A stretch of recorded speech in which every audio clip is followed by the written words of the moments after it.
Chief executive officer water board engineer Syed Salahuddin Ahmad کی زیر صدارت واٹر بورڈ کا اعلیٰ سطحی اجلاس منعقد کیا گیا۔ اس اجلاس سے خطاب کرتے ہوئے سید صلاح الدین احمد کا کہنا تھا کہ واٹر بورڈ کو پرائیویٹ کرنا نہیں بلکہ ادارے میں اصلاحات لانا اصل مقصد ہے۔ سی او نے بتایا کہ ورلڈ بینک اور سندھ حکومت کے مشترکہ تعاون سے شہر میں فراہمی و نکاسی آب کے نظام کی بہتری لانا اصل مقصد ہے۔ ورلڈ بینک نے فراہمی و نکاسی آب کے نظام کی بہتری کے لیے 2.5 ارب کے فنڈز دیے ہیں، جبکہ دوسرے مرحلے میں ورلڈ بینک میں مزید 220 ارب روپے دیے جائیں گے۔ سید صلاح الدین نے بتایا کہ فراہمی نکاسی آب کے تمام منصوبوں کی نگرانی chief operating officer engineer Asadullah Khan کریں گے، جبکہ ورلڈ بینک نے واضح لکھ دیا ہے کہ انجینئر سید صلاح الدین احمد اور انجینئر اسد اللہ خان ہمیں قابل قبول ہیں۔ ترجمان واٹر بورڈ کے مطابق سی او انجینئر اسد اللہ خان کو شہر کا فراہمی و نکاسی آب کے نظام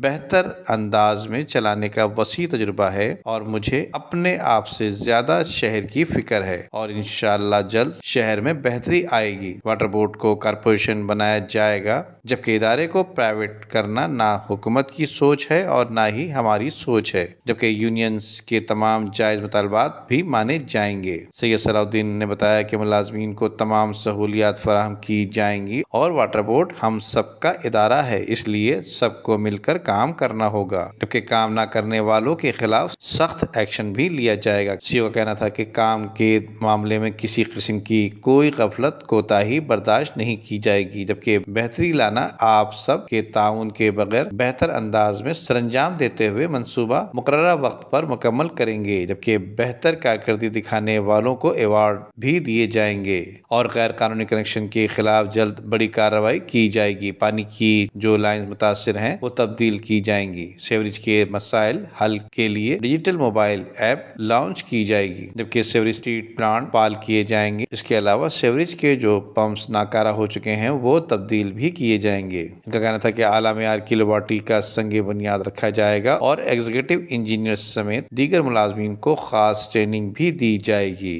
Nadeem Siddiqui, M7 city news, Karachi. عمدہ میں پکائیں اور جی بھر کے کھائیں۔